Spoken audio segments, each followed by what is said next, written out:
Hello. Yes, Ansh, how are you? Are you able to hear me?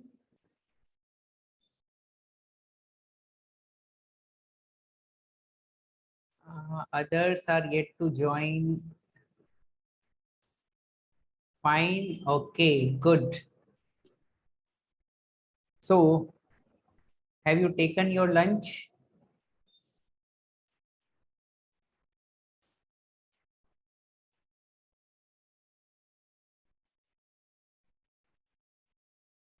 Okay. Good afternoon, students. Now, afternoon, sir. good afternoon. And tomorrow आप सबको एक graph book अपने पास रखनी होगी because we are going to draw few graphs. Okay, around 10 graphs चलेंगे. So you can have one book. अलग paper में problem create होगा. So be ready tomorrow with a graph. Now, question number 14 was remaining. कि taking 2000 as the base year, we have 2 years. Obviously, पुराना year है वो base year होगा. With index number 100, obviously base year का index number 100 होता है. So ये line की जरूरत नहीं थी. Calculate the index number for 2005 based on weighted average of price relatives derived from the table given below. So we need to calculate weighted average. Weights are given and prices are given. अब आप सोचोगे sir ये question तो same है, but देखिए आगे क्या है कि the weights are now changed so that weight for A is 40 and C is 10. यानी बाद में वेट्स को चेंज कर दिया. तो फॉर ए वेट्स, अब देखिए वेट्स यहां पर ऊपर है. Weight for A 40 and weight for C is 10 and the total weight is 100. ऐसा चेंज हुआ बट टोटल वेट 100 है. And if the value of index number in 2005 with the change weight is 182, so यहाँ पर index number already दे दिया है. Calculate the weights applied to B and D. तो B and D का weights क्या होगा ये पूछा है. तो चलिए क्वेश्चन सॉल्व करते हैं. सो वेट्स, हमें सभी वेट्स नहीं पता है. ओके, नाउ अब देखिए क्वेश्चन में क्या था, calculate the index number for 2005 based on weighted. यानी इन इस क्वेश्चन में दो पार्ट है. पार्ट ए जो ओरिजिनल क्वेश्चन है उसी का इंडेक्स नंबर फाइंड करो. So that part I am going to give you as a homework. So we are doing question number 14 and part A using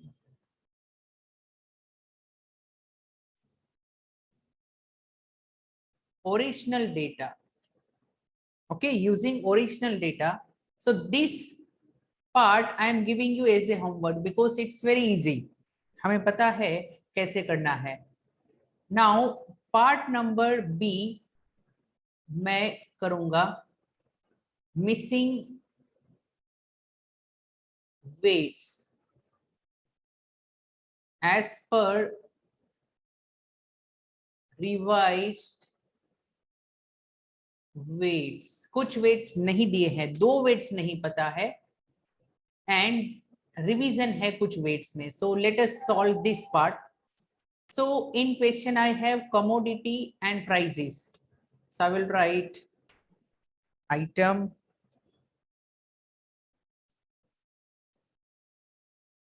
and prepare a long table where I will write P1, P0.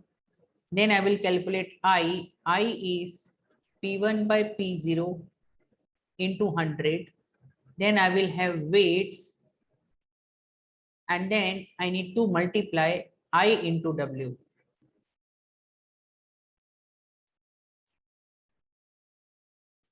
So P1, P0, then we will calculate I, then we will have weights, and then we will calculate IW.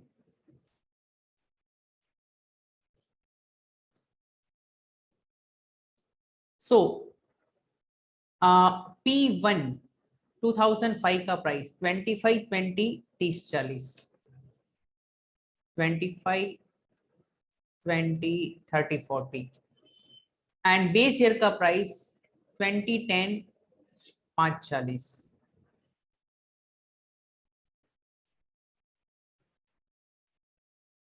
And now calculation of I तो आप कर सकते हो 20/25 into 100, 25 4s and 24s 80, 20/10. Sir उल्टा लिखा है, ये 25/20 P1 25 20. P1/P0 होगा ना, हाँ 25 ऊपर मैंने आएगा. रिवर्स लिखा है. यस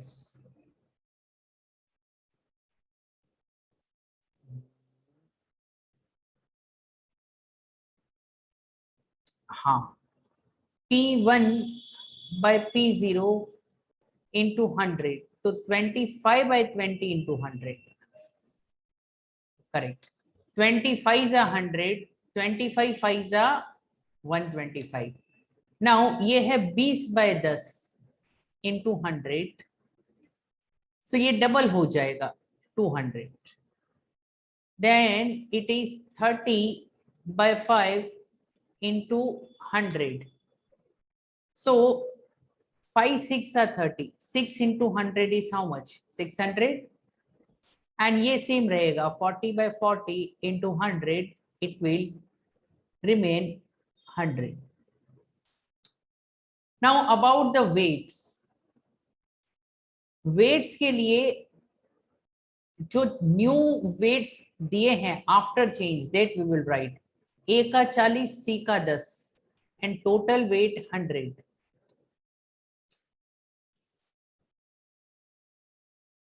सो ए का 40, सी का 10 and total weight is given as 100. अब ये वेट नहीं पता है तो कैन आई से इसे मैं एक्स अज्यूम कर सकता हूं, यस और नो? और ये वेट नहीं पता है, इसे क्या अज्यूम करेंगे?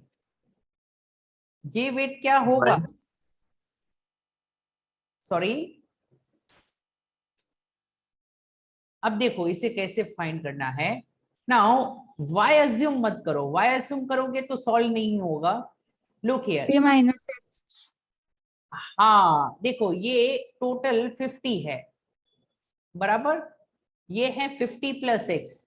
बेसिकली टोटल वेट से 100, उसमें से ऊपर का टोटल है 50 + x, वो निकाल दो तो ये वैल्यू बचेगी. This value minus this value will give you weight of d. ये एकदम क्लियर है सबको? यस और no? Yes, sir. So this will be written as what? 50 - x. So why assume क्यों नहीं कर रहे? क्योंकि दो वेरिएबल हो जाएंगे, फिर आप कैसे सॉल्व करोगे एक ही इक्वेशन से? You need two equations to solve equation of x and y. और दूसरा रीजन ये है कि यहाँ पर आप x के फॉर्म में कन्वर्ट कर सकते हो. जब x के फॉर्म में एक्सप्रेस हो सकता है तब आपको दूसरा वेरिएबल इंट्रोड्यूस नहीं करना है. सेकंड तब अज्यूम करते हैं जब ये ऑप्शन ना हो. ओके वो डिफरेंट काइंड ऑफ सिचुएशन में होता है. Are you clear now? अब इन दोनों को मल्टीप्लाई करेंगे I and W. So 125 4s 500 होगा and 10 will be there. 200 into x, it will remain 200x. Then 600 into 10, it will be 6000. Now ये 100 into 5 sorry 100 into 50 minus x, तो 100 into 50 5000 minus 100 into x.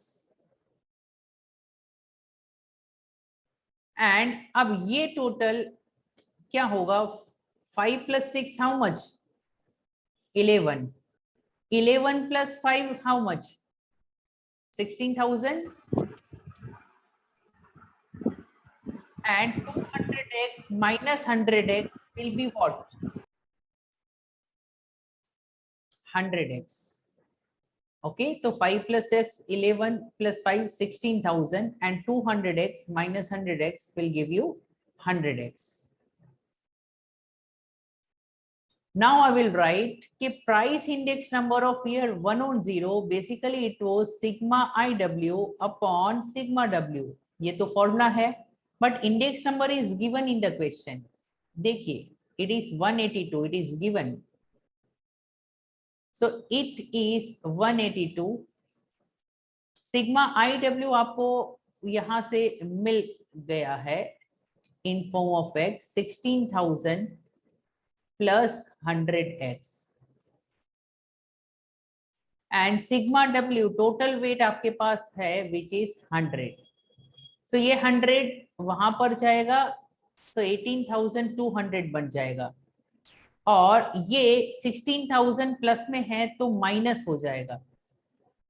This is the value of 100x. So can I say 2,200 is 100x? तो फिर x की value क्या होगी? 22. 22. So ये x आपने क्या अज्यूम किया था? B. Weight of B. तो फिर 50 माइनस x जो हो जाएगा 28, वो किसका वेट होगा? वेट ऑफ D, बराबर ना? D का वेट 50 माइनस x, तो ये हो जाएगा 50 minus 22.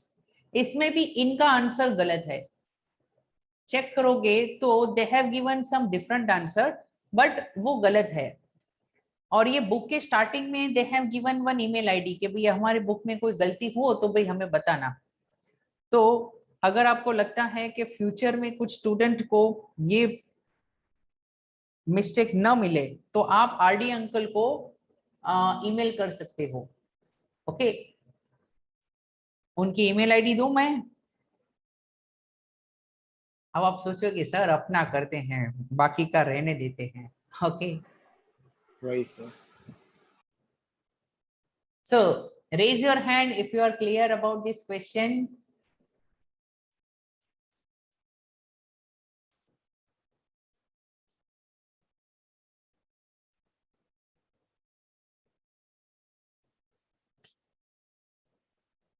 Ansh, are you clear?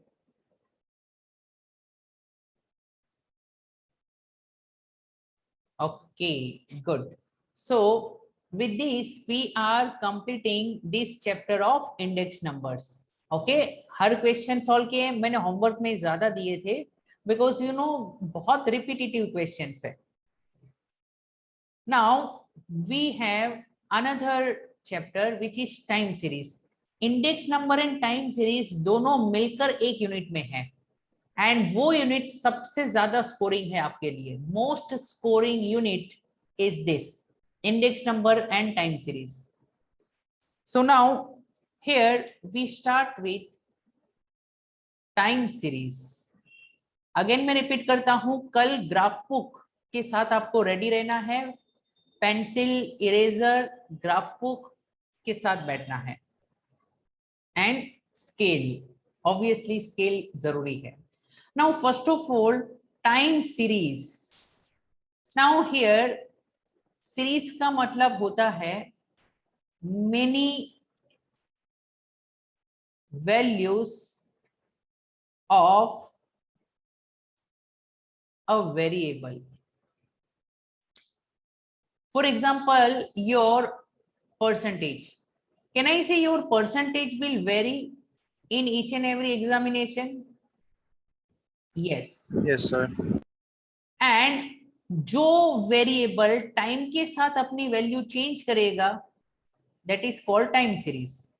So time series is nothing but change in value of variable over a period of time. So what is time series? It is values of a variable over a period of time. So basically in time series you will be given two things. एक होगा time और एक होगा values of a variable. Okay, so you will be having time and time के साथ you will have comparison with a variable. Now first of all example लिखते हैं. Time का example you can have day wise data, means daily cases of corona for example. तो वो data हर दिन बदलता है, रोज के केसेस अलग अलग है. तो डे एंड लेट से कोरोना केसेस, मैं ये एग्जांपल लिख रहा हूं, कोरोना केसेस पर डे. सो ऐसा कोई डेटा आपके पास हो सकता है कि इतने ये दिन में इतने केस थे, ये दिन में इतने केस थे. अनदर एग्जांपल लेट से हो सकता है week, and they have given के हर वीक में कितना सेल्स हुआ है. ओके, या फिर ये मंथ भी हो सकता है.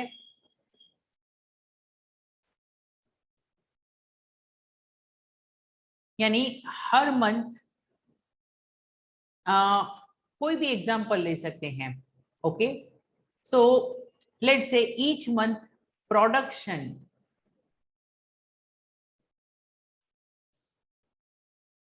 in a country, या ये ईयर भी हो सकता है. For example yearly GDP. yes, so we can say national income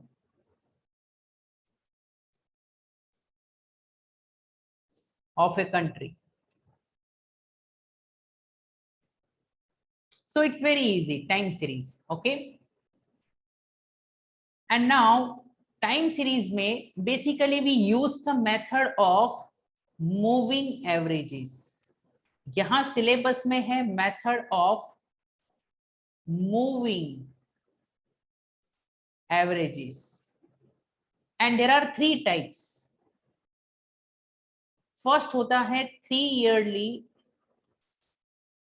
moving averages. Then we have 4 yearly moving averages, and next क्या होगा, सोचो. 5. Very Yeah, good, 10. perfect. 5 yearly moving averages. So we have method of moving averages. अब देखो practically समझेंगे कि ये moving averages हम क्यों यूज करते हैं. पहले क्वेश्चन सॉल्व करेंगे, then you will be able to understand why do we use moving averages. Corona में भी मूविंग एवरेजेस यूज होती थी. ओके, बट शॉर्ट में मैं कहूं कि why we use moving averages.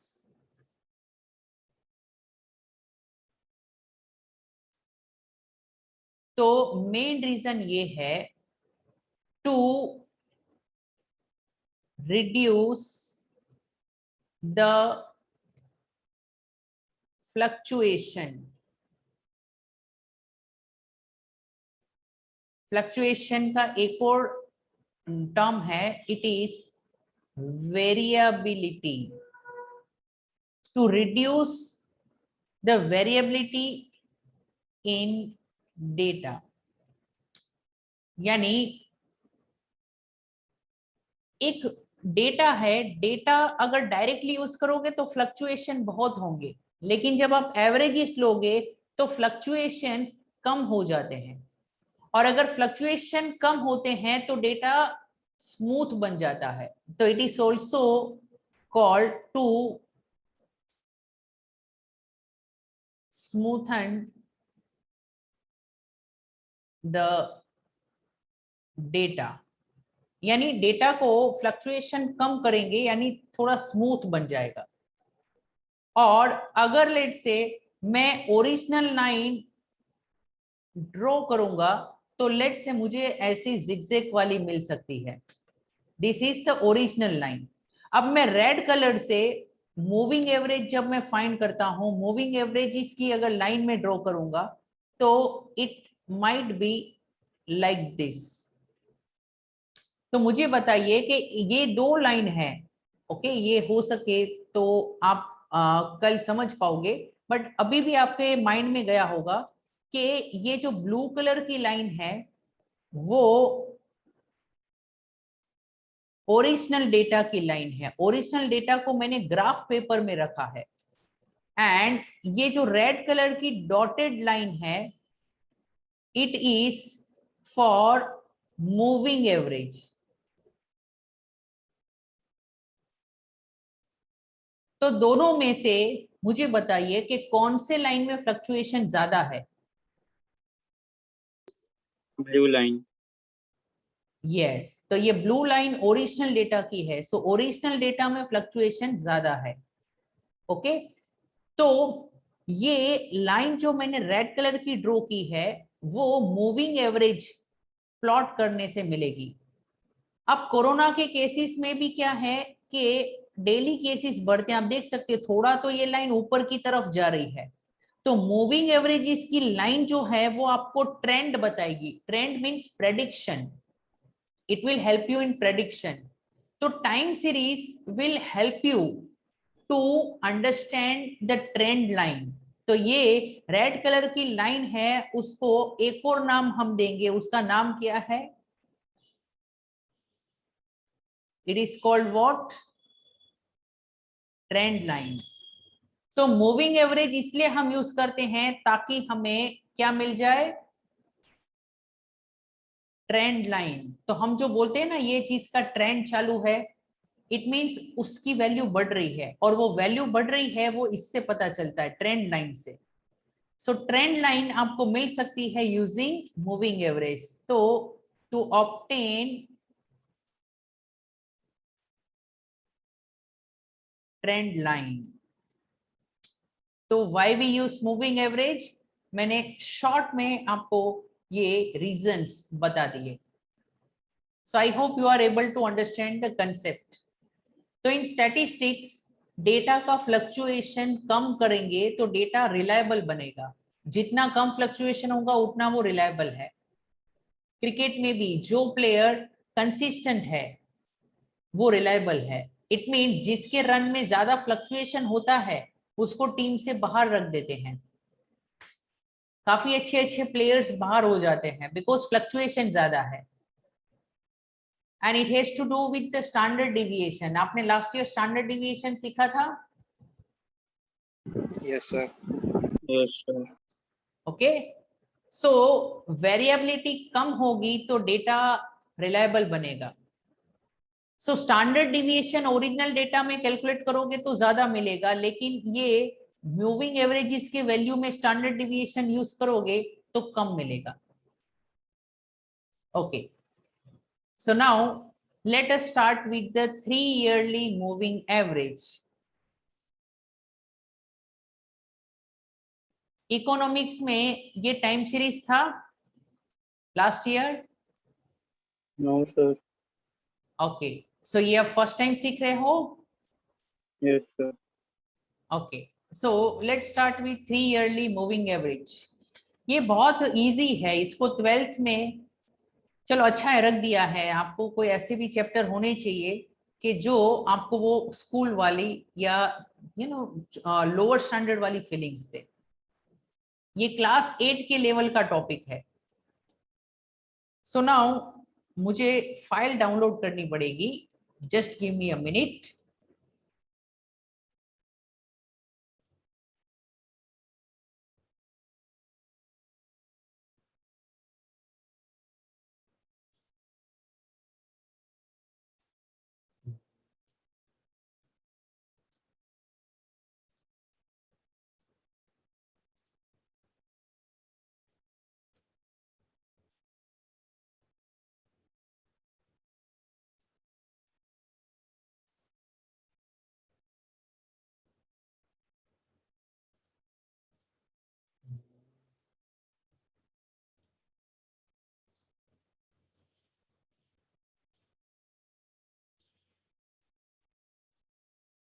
So new chapter,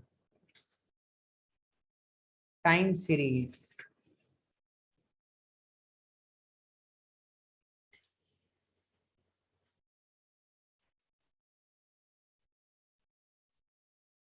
So यहाँ पर we have question number 4. So I will request Anuj to read this question 4. Yes, sir. In an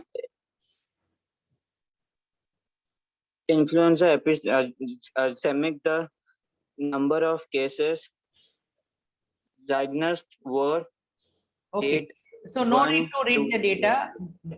Date अलग अलग है, okay, and we have numbers कि हर दिन influenza यानी fever एक type का, तो फीवर के हर दिन कितने केसेस आए थे वो है, एंड नीचे क्या लिखा है? Calculate 3 days moving averages and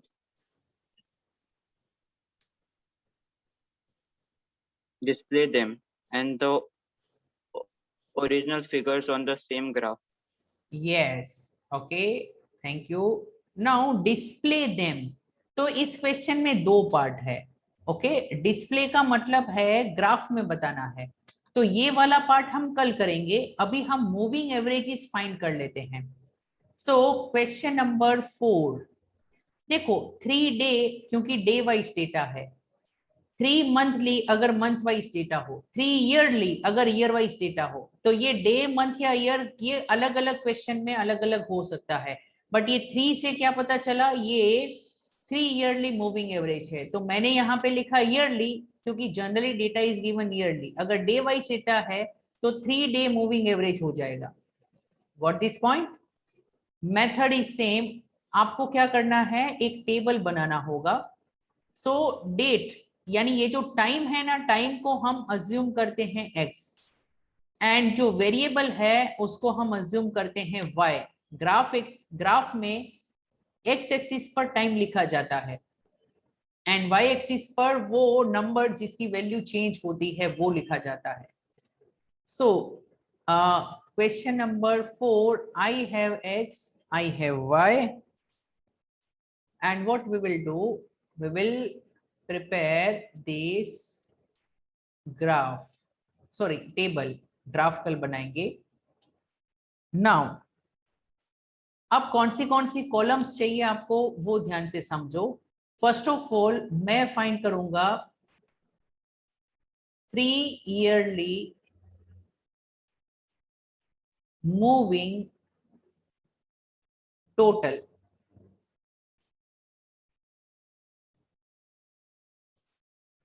and then I will write 3 yearly moving average. Okay, बस इसकी वैल्यूज की जरूरत है। x जो आपका डेट है, okay, you can write date x, and numbers is y. Date 1 से लेकर 14 है।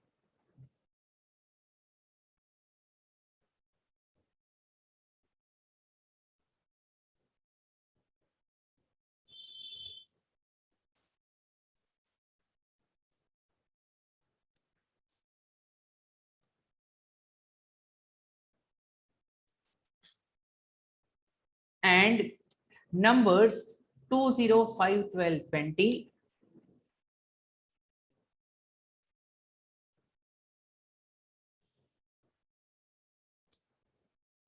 27, 46, 30,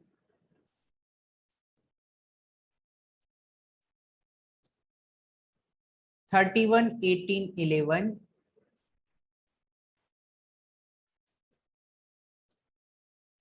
501। अब 3 ईयरली मूविंग टोटल का मतलब है कि आपको पहले 3 साल का टोटल करना है, ओके, और ये बीच के साल में लिखा जाएगा। तो 3 ईयरली मूविंग टोटल में फर्स्ट ईयर की वैल्यू आप नहीं लिख सकते। व्हाई? बिकॉज इसके आगे के ईयर की वैल्यू हमें पता नहीं है। सो 2 + 0 + 5 इज हाउ मच? 7। अब क्या करना है, ये 2 को छोड़ दो, यहां से स्टार्ट करो, यानी नेक्स्ट 3 नंबर्स 0 + 5 + 12 और उसका टोटल यहां आप लिखोगे। तो how much it will be? 17। Yes or no? Are you getting the point?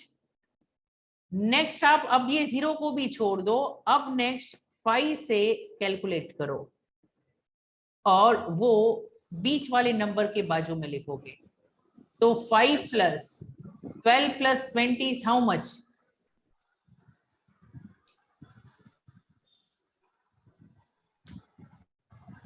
37 होगा। Yes, sir.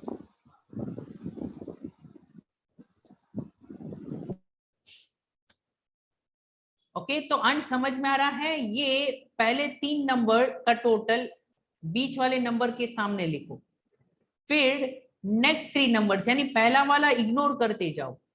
तो 0, 5 और 12 उसका टोटल मैंने लिखा 17, फिर 5, 12 और 20 उसका टोटल बीच वाले नंबर के सामने लिख दिया 37।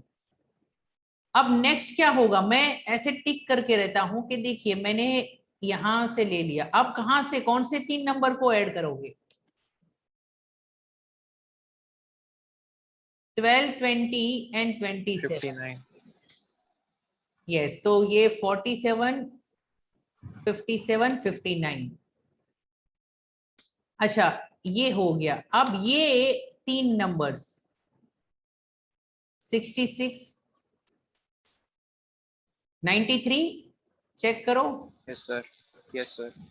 सो मैंने ये 20 से ये जो 3 नंबर है वो ले लिया, अब मुझे 27 से लेना है। सो ये 27, 57 एंड 46, 103। 103. Yes, sir. ओके, तो मैंने ये 27 से स्टार्ट होने वाले 3 ले लिए। अब ये, अच्छा, एक शॉर्टकट क्या होता है इसमें? फॉर एग्जाम्पल मैंने ये 3 का टोटल कर लिया 7 बराबर। अब मुझे पता है कि 2 माइनस करना है, हटाना है, और नेक्स्ट नंबर 12 ऐड करना है। सो 2 माइनस करना है, 12 ऐड करना है, तो इसका मतलब इफेक्टिवली 10 ऐड करना है, तो इसमें 10 ऐड कर दो। ऐसे भी हो सकता है। ओके, यानी टेक द डिफरेंस ऑफ जो ऐड करना है नेक्स्ट नंबर वो, एंड जो हटाना है वो नंबर, अकॉर्डिंगली यू एडजस्ट। चलिए अब ये मैं बताता हूं कि कैसे करना है। देखो ये 103, मुझे पता है कि ये 103 में कौन से नंबर आए थे? 27, 46 एंड 30।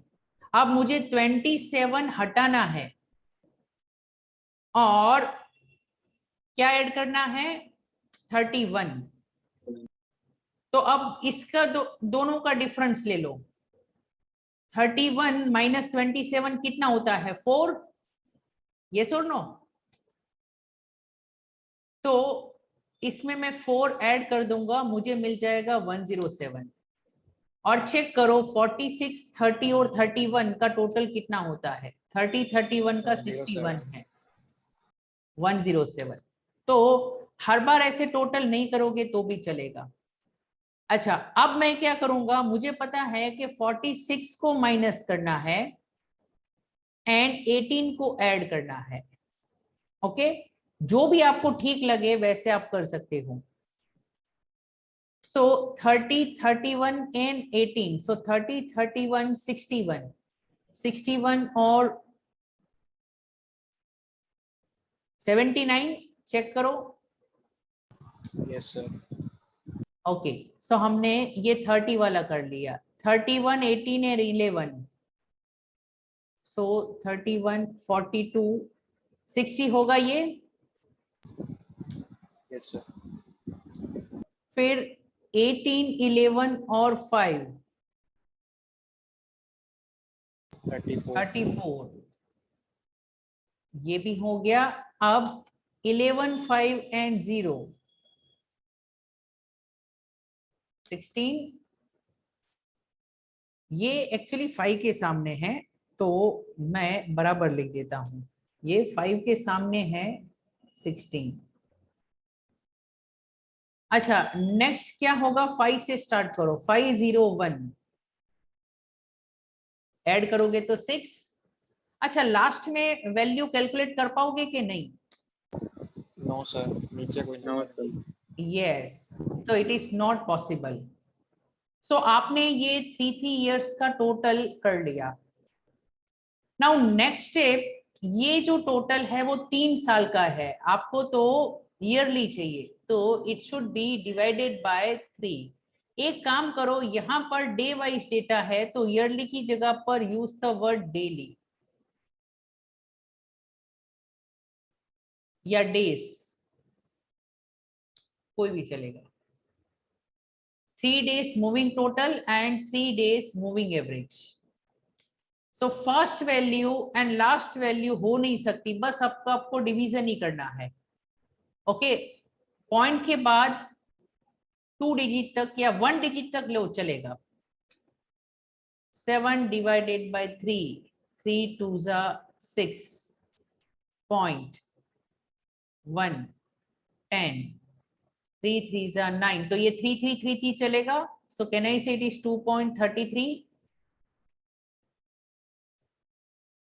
17 by 3, 3 5 जा 15, 2.0, 3 6 जा 18, फिर से 2, 20, तो ये 5.6666 यानी 67। ओके, एंड 37 डिवाइड बाय 3, 3 1 जा 3, 7, 3 2 जा 6, 1.0, 3 3 जा 9, तो ये भी 12.3333 ऐसा होगा। सो आर यू गेटिंग? बाद में आप होमवर्क में फिल इन द ब्लैंक्स कर सकते हो। Yes, sir. Hello, are you Yes, clear? sir. अब देखिए आंसर ये 4th का इन्होंने दिया होगा। स्टार्टिंग की वैल्यूज कंपेयर करते हैं। 2.3, 5.6, हाँ एक डिजिट लिया है तो भी चलता है। देखो ग्राफ में प्लॉट करना है तो एक डिजिट सफिशिएंट है। 2.3, 5.6, 12.3 और बाकी की वैल्यूज आपको होमवर्क में मिल जाएगी। Are you clear? Absolutely Yes, sir. Okay. और 3 ईयरली के साथ 5 ईयरली फ्री में मिलता है, यानी if you understand 3 yearly average you can very well understand 5 yearly average. Okay, उसमें पहले 2 साल नहीं होंगे, वो कल सीखेंगे, लेकिन आज होमवर्क में ये कैलकुलेशन के अलावा आपको 3 ईयरली वाले यानी ग्राफ नहीं बनाना है। So question number 1 and 2 are homework 1 and 2 exactly same है, उसमें ग्राफ नहीं है, बस इतना ही करना है, ये टेबल बनाना है। ओके चलिए, तो कल हम कंटिन्यू करते हैं। Bye bye. Bye, sir. Bye, sir. Bye, sir. Yes.